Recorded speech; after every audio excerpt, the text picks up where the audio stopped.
नमस्कार बहुत स्वागत है आपका अपना एमपी के इस खास बुलेटिन में। खबरों के साथ मैं हूं रीनू। साथ ही कुछ और अहम खबरों के लिए हमारे साथ न्यूज रूम से सहयोगी पुनीत जी भी लाइव जुड़ गए हैं, उनका भी बहुत स्वागत है।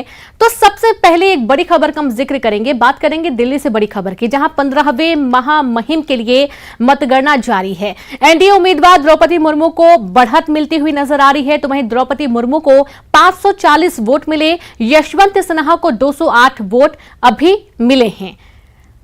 तो वोटों की गिनती अभी भी लगातार जारी है। आपको दिल्ली से बड़ी खबर दे रहे हैं, जहां पर 15वें महामहिम के लिए मतगणना लगातार जारी है और एनडीए उम्मीदवार द्रौपदी मुर्मू को बढ़त मिलती हुई नजर आ रही है, जहां द्रौपदी मुर्मू को 540 वोट मिले, यशवंत सिन्हा को 208 वोट मिले हैं और यहां पर द्रौपदी मुर्मू लगातार बढ़त बनाए हुए हैं 540 वोटों के साथ। तो वोटों की गिनती जारी है और रिजल्ट का इंतजार है, कौन बनेगा महामहिम। ये फिलहाल थोड़ी तस्वीर साफ आपको नजर आ रही है, जहां पर 540 वोटों के साथ लगातार एनडीए के उम्मीदवार द्रौपदी मुर्मू बढ़त बनाए हुए हैं, तो वहीं यशवंत सिन्हा महज 208 वोटों के साथ रायसीना की रेस में अभी भी शामिल हैं।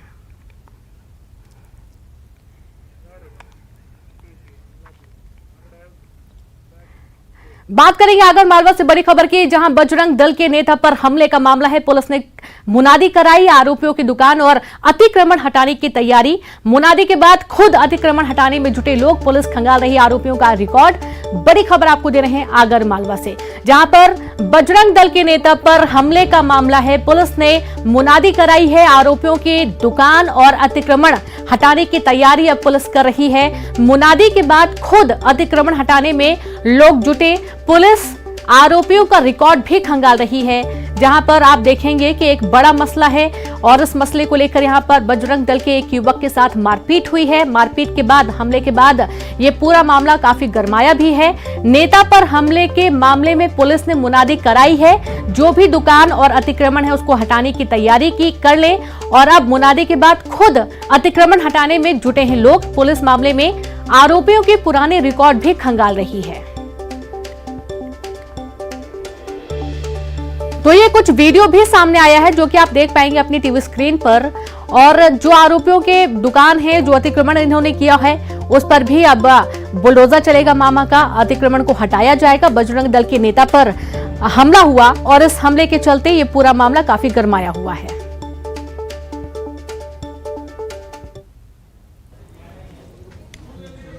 चलिए बढ़ते हैं आगे और बात अगली खबर की करते हैं। बूस्टर डोज की बात करते हैं और इसको लेकर मध्य प्रदेश में महाअभियान शुरू कर दिया गया है। आपको बता दें कि आजादी का अमृत महोत्सव देश मना रहा है और इसी क्रम में 75 दिनों तक कोरोना का बूस्टर डोज फ्री में लगाया जाएगा सभी सरकारी अस्पतालों में। और मध्य प्रदेश में इसके महाअभियान की शुरुआत हुई है। राजधानी भोपाल के प्रतिमा मलिक महिला पुलिस अस्पताल से इसका आगाज किया गया। सीएम ने लोगों से बूस्टर डोज लगाने की अपील की और कहा कि कोरोना गया नहीं, पहले दूसरे डोज के बाद तीसरा डोज जरूर लगवाएं।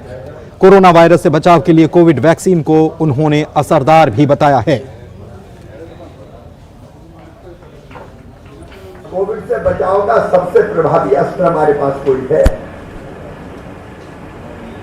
तो वो है कोविड वैक्सीन लगवाना, वैक्सीनेशन, टीकाकरण।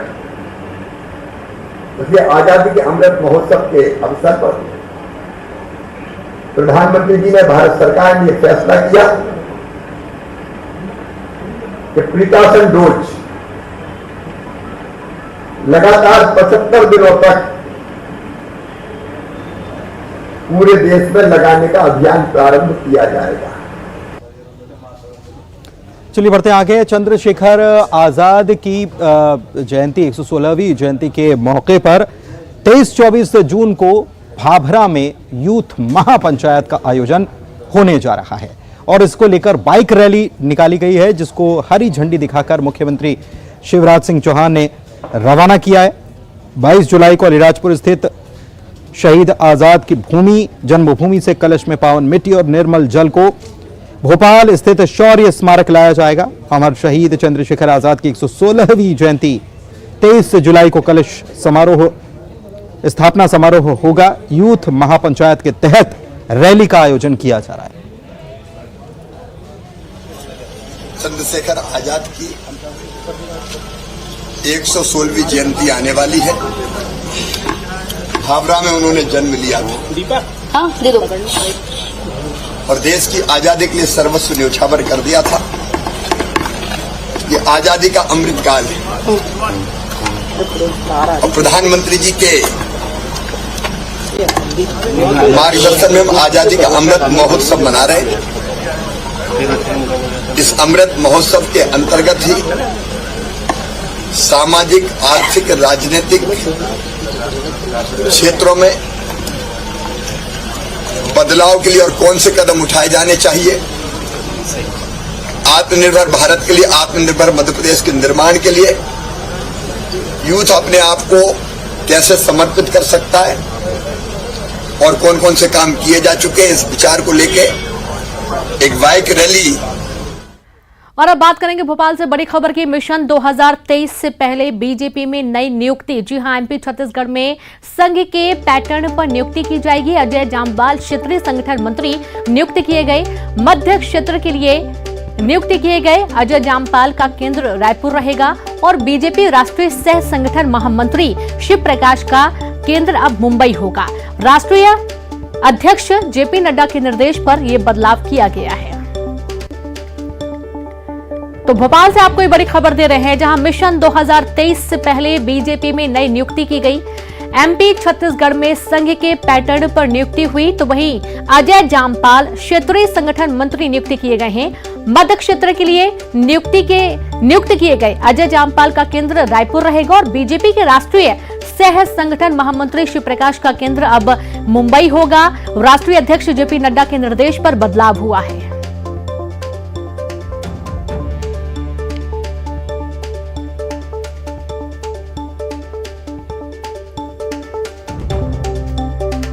तो आप ये देखिए कि मिशन 2023 की तैयारी में बीजेपी लगातार लगी हुई है और आप ये भी देख पाएंगे कि जहां पर बीजेपी की सरकार नहीं है वहां पर बीजेपी ज्यादा फोकस कर रही है। जैसे महज छत्तीसगढ़ की बात कर लें तो छत्तीसगढ़ में लगातार जो बड़े चेहरे वो पहुंच रहे हैं और मुद्दे खंगाले जा रहे हैं।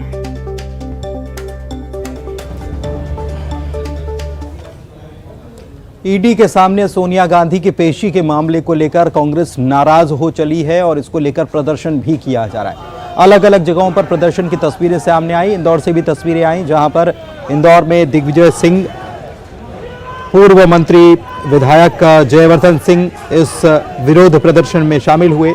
युवा कांग्रेस ने प्रेस क्लब से ईडी दफ्तर तक पैदल मार्च निकाला और ईडी दफ्तर के सामने प्रदर्शन भी किया गया। इस दौरान पुलिस के साथ हल्की नोकझोंक भी देखी गई। योजना के अंतर्गत कांग्रेस के उस परिवार को उत्पीड़न करने में लगी हुई है जिस परिवार ने आजादी की लड़ाई में जितने परिवार सदस्य थे सबने गिरफ्तारी दी। 5-5, 6-6, 9-9, 10-10 साल जेल में जिस परिवार में 2-2 भूतपूर्व प्रधानमंत्रियों ने देश के लिए शहादत दी, ये वो परिवार है न डरा है न झुका है। इसलिए हम सब लोग उनके साथ खड़े हैं और जी जान से उनका साथ देंगे। चलिए बढ़ते आगे। और प्रदेश के गृह मंत्री ने कांग्रेस के इस प्रदर्शन पर कहा है कि अपराध को उत्सव न बनाएं बल्कि सवालों का जवाब दें। अपराध को उत्सव कैसे बनाया जाता है ये कांग्रेस से सीखो आप लोग। थानेदार ने बुलाया है, आरोप संगीन है, भ्रष्टाचार के, चोरी के, जाके बात बता देना चाहिए। पहले युवराज गए थे तो सड़कों पे आई थी कांग्रेस, अब राजमाता जा रही हैं तो सड़कों पे आ रहे हैं। क्यों? आप अगर गलत हैं तो मीडिया के सामने कह दो कि हम गलत हैं। इसमें जाके बताने में क्या दिक्कत है? पर अपराध को उत्सव कैसे बनाना चाहिए, दबाव बनाना चाहते हैं ये ईडी पर कांग्रेस के लोग। बीजेपी हार की समीक्षा करने वाली है क्योंकि अभी निकाय के नतीजे आए और इसमें मेयर कैंडिडेट्स बीजेपी के हार गए, तो इसकी समीक्षा तो की जाएगी, लेकिन साथ ही साथ कांग्रेस पर आरोप लगा रही है कि कांग्रेस झूठा जश्न मना रही है। वीडी शर्मा प्रदेश अध्यक्ष ने ये सारी बातें न्यूज़ 18 से कही। निकाय चुनाव के नतीजे आ गए हैं, आखिरकार इसके राजनीतिक मायने किस तरीके से निकल रहे हैं। हमारे साथ बीजेपी के जो प्रदेश अध्यक्ष हैं वी डी शर्मा जी मौजूद हैं। वी डी शर्मा जी, ये जो नतीजे आए हैं किस नज़रिए से आप उनको देखते हैं? देखिए, नतीजे तो आप देख रहे हैं कि जिस प्रकार का पूरे नगर निकाय के चुनाव में इस बार 95% से ऊपर भारतीय जनता पार्टी जीत करके आई है। ये बहुत बड़ा ऐतिहासिक निर्णय भारतीय जनता पार्टी के पक्ष में जनता ने दिया है और भारतीय जनता पार्टी के विकास, गरीब कल्याण की योजनाएं, नेतृत्व के प्रति विश्वास और संगठन के कार्यकर्ताओं की अथक मेहनत का परिणाम है। ये नीचे एक एक नगर परिषद में, एक एक नगर पालिका के अंदर, और जहां पर गलती से हम चुनाव हारे हैं पार्षदों मेयर के अंदर भी, वहां सर्वाधिक संख्या में भारतीय जनता पार्टी ऐतिहासिक बहुमत से पार्षद जीते हैं। तो जनमत भारतीय जनता पार्टी के साथ मात्र नहीं है, जनता ने आशीर्वाद दिया है। भारतीय जनता पार्टी का आत्मविश्वास लबालब है और जहां हम चुनाव मेयर के हारे हैं, हम गंभीर समीक्षा कर रहे हैं और करेंगे। लेकिन जश्न जो है उस तरफ भी बन रहा है विरोधी। अरे वो तो जश्न मनाते रहे, उससे क्या होता है? झूठा जश्न कोई मना सकता है, वो तो झूठ बोलने में माहिर हैं। कुछ लोग आए हुए हैं छतरपुर के, पन्ना आपका जो संसदीय क्षेत्र है अरे वहाँ। पन्ना, खजुराहो, पहली बार ये जो देख रहे हैं आप पूरे खजुराहो के बहुमत, मेरी लोकसभा में कांग्रेस का सुपड़ा साफ हुआ है, सुपड़ा साफ। ये पन्ना के हमारे लोग खड़े, पन्ना में सारा बहुमत सभी नगर परिषद में। इसी प्रकार से खजुराहो के अंदर बाकी जितने भी हमारे क्षेत्र हैं, सभी जगह पर भारतीय जनता पार्टी को ऐतिहासिक बहुमत मिला है। गलती से कटनी मात्र में, वो भी हमारी अपनी कुछ कठिनाइयां रहीं, हमारी ही प्रत्याशी निर्दलीय लड़ गई और वो जीत करके आई। वो भी भाजपा की कार्यकर्ता है, मैंने कल उसको बधाई दी है। लेकिन चुनाव हारे हैं तो हारे हैं, मैं तो इसकी जिम्मेदारी लेता हूं कि चुनाव हारे हैं, उसकी समीक्षा करेंगे और आगे प्रयास करेंगे कि भारतीय जनता पार्टी कहीं कमजोर रही है, हम उस चीज़ को दुरुस्त करेंगे। जो इस वक्त हमसे बात कर रहे थे उन्होंने कहा है कि जहां हार हुई है उन पर हम समीक्षा करेंगे, लेकिन जो नतीजे आए हैं वो बीजेपी के लिए कहीं ना कहीं खुश करने वाले हैं, क्योंकि जो पार्षदों की संख्या है वो उनकी ज़्यादा है। कैमरामैन मोहसिन के साथ शरद श्रीवास्तव। छिंदवाड़ा के नवनिर्वाचित महापौर विक्रम आके ने मीडिया से बातचीत की और आरोप लगाया कि बीजेपी की सरकार में छिंदवाड़ा को विकास के लिए कुछ नहीं मिलता है। लेकिन उन्होंने साथ ही कहा कि सांसद नकुलनाथ और विधायक कमलनाथ के प्रयासों से निगम क्षेत्र का वो विकास करेंगे।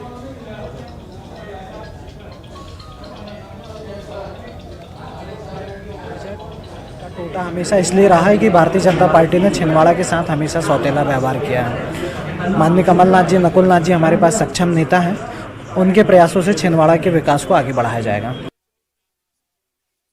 रतलाम की करते हैं। रतलाम के कल नतीजे आ गए और बीजेपी ने यहां पर जीत का परचम लहराया है। चौथी बार लगातार बीजेपी यहां नगर निगम में अपनी परिषद के साथ महापौर पद का चुनाव जीती है, जिसके बाद जीत का जश्न मनाया गया। उसकी तस्वीरें आपको दिखा रहे हैं। 2004 के बाद से अब तक लगातार बीजेपी का ही परचम यहां पर लहराया है। इस खुशी में रतलाम शहर में बड़ा विजयी जुलूस निकाला गया और शहर की जनता का आभार जताया गया। जुलूस में नवनिर्वाचित महापौर प्रहलाद पटेल समेत बीजेपी विधायक चैतन्य कश्यप और जीते हुए 30 वार्डों के पार्षद मौजूद रहे। अलकापुरी से शुरू होकर जुलूस बाजार के मुख्य मार्गों से होकर निकला। जनता ने फूल बरसाकर जनप्रतिनिधियों का स्वागत किया। बीजेपी के नवनिर्वाचित महापौर ने इस जीत को जनता की जीत बताया।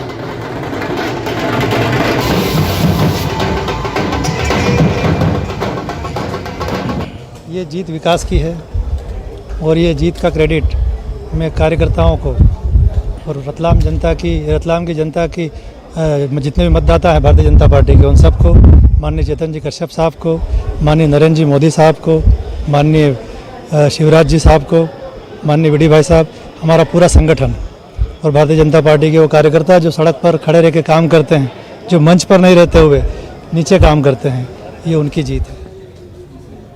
रतलाम से ही अगली तस्वीर भी आपको दिखाते हैं और खबर बताते हैं। दरअसल जीत की तस्वीरें तो आपने खूब देखी होंगी। जीत के बाद जश्न मनाया जाता, आभार जुलूस निकाला जाता, लेकिन हार के बाद क्या होता है? हार के बाद कहीं कोई इस हार को पचा नहीं पाता, तो कहीं कुछ और तस्वीरें सामने आती है। और रतलाम से बेहद दिलचस्प तस्वीरें ही है, क्योंकि यहाँ एक प्रत्याशी ऐसा भी निकला जिसने न केवल अपनी हार के बाद आभार जुलूस निकाला, बल्कि डीजे पर खड़े होकर जमकर नोट भी उड़ाए हैं। नेताजी का वीडियो सोशल मीडिया में वायरल है। रतलाम के वार्ड नंबर 47 से बीजेपी प्रत्याशी शाहिद हुसैन नगर निगम चुनाव में खड़े थे, लेकिन कांग्रेस के सीनियर नेता नासिर कुरैशी से वो चुनाव हार गए। शाहिद बिना किसी लाग लपेट के हार स्वीकार करते हुए क्षेत्र में न केवल आभार जुलूस निकालते नजर आए, बल्कि नोटों की बारिश जनता पर उन्होंने की। देखिए तस्वीर। वार्ड क्रमांक 47 के भारतीय जनता पार्टी से उम्मीदवार।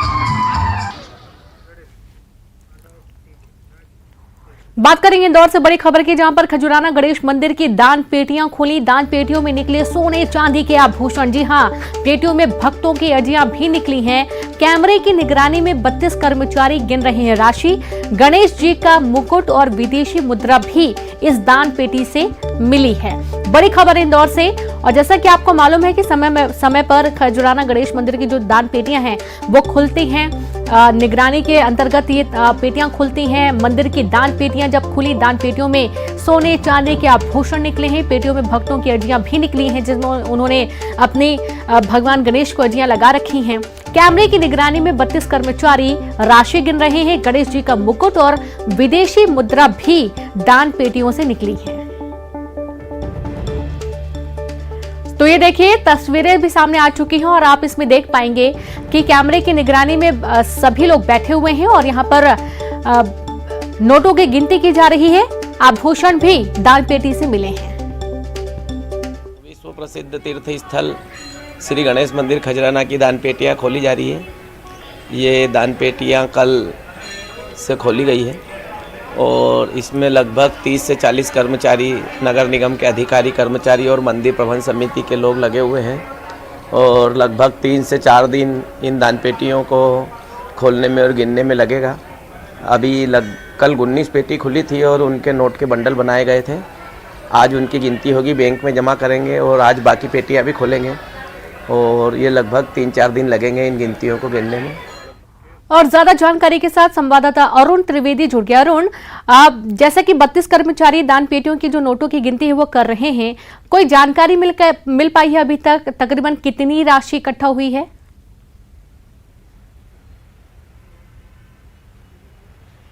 देखिए, राशि की जानकारी शाम तक मिल पाएगी, क्योंकि शाम को ही इनका जो पूरी काउंटिंग है वो होती है रोज की।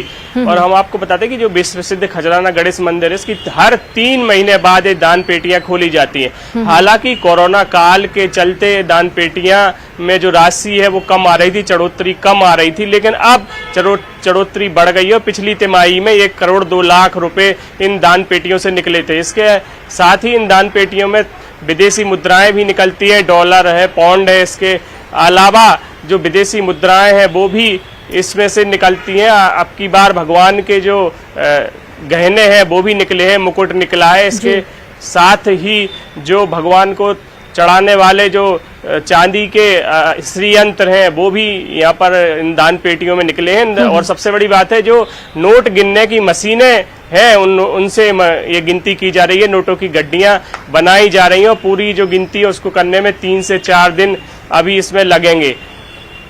जी बिल्कुल, बहुत शुक्रिया आपका अरुण तमाम जानकारी के लिए।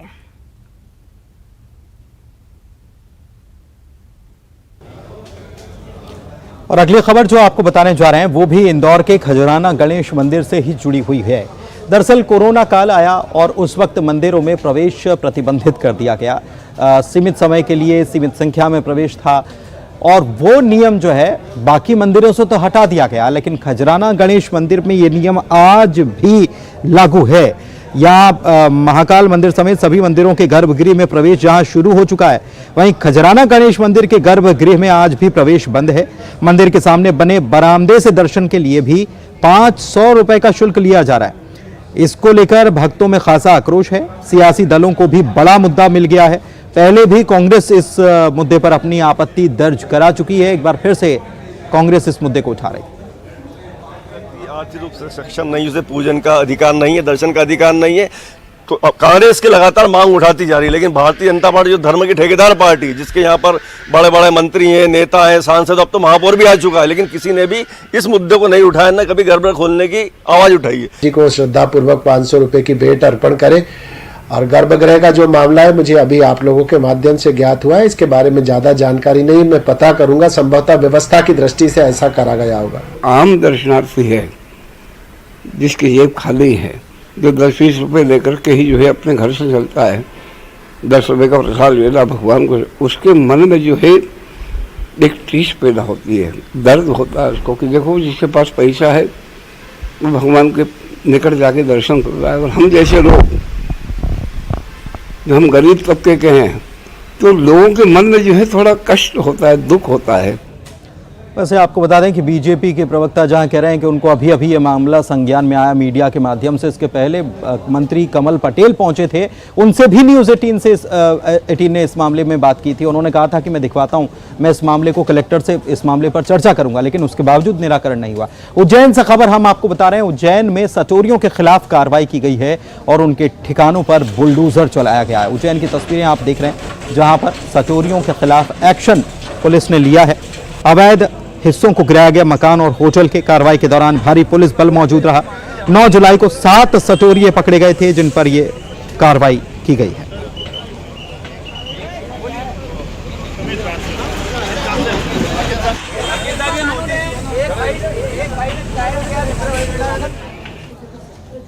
मध्य प्रदेश माध्यमिक शिक्षा मंडल की बोर्ड की कितनी बड़ी लापरवाही सामने आई है, इस खबर से आप जान जाएंगे कि एक 12वीं के छात्र ने परीक्षा पास की, जब मार्कशीट उसके हाथ में आई तो उसकी फोटो की जगह एक छात्रा की फोटो लगी हुई पाई गई। छात्र प्रियांशु शर्मा की 12वीं की मार्कशीट में छात्रा की फोटो लगी हुई है। रिजल्ट जारी होने के 3 महीने बाद भी मार्कशीट में सुधार नहीं किया गया। माध्यमिक शिक्षा मंडल की इस लापरवाही को ठीक कराने के लिए छात्र बोर्ड ऑफिस के चक्कर काट रहा है। इसका कॉलेज में अब तक एडमिशन नहीं हो पाया है। छात्र का कहना है कि जल्द से जल्द मार्कशीट में सुधार होना चाहिए ताकि उसका साल खराब होने से बच पाए।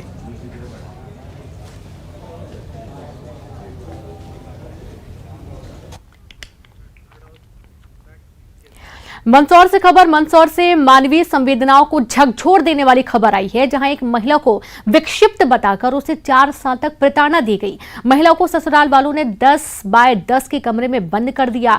कमरे में ना लाइट थी, ना पंखा था। शौचालय के लिए कमरे में ही एक गड्ढा खोदा गया था। महिला 10वीं तक पढ़ी लिखी है। 17 साल पहले इसकी शादी जिले के नाहरगढ़ थाना क्षेत्र के पिपलिया कराडिया गांव में हुई थी। तो वहीं महिला के 2 बच्चे हैं। कभी यह महिला स्वयं सहायता समूह चलाया करती थी, लेकिन इसके ससुराल वालों ने इसे इतनी प्रताड़ना दी कि आज वह मानसिक विक्षिप्त हो गई है। बहरहाल गांव वालों की सूचना पर पुलिस ने महिला को महिला आश्रय गृह भेज दिया है।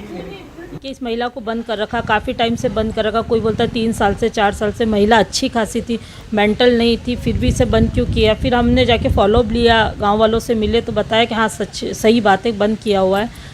SDOP नरेंद्र सोलंकी सर के माध्यम से, TI सर नाहरगढ़ के माध्यम से हमने महिला को छुड़वाया, वहाँ से रेस्क्यू किया और विक्षिप्त महिला आश्रय गृह में लाकर 2 दिन से लगातार हमारी काउंसलिंग चली। मनोचिकित्सक को दिखाया हमने और बात करने से प्रतीत हो रहा है कि महिला। और इसी के साथ इस बुलेटिन में इतना ही। नमस्कार।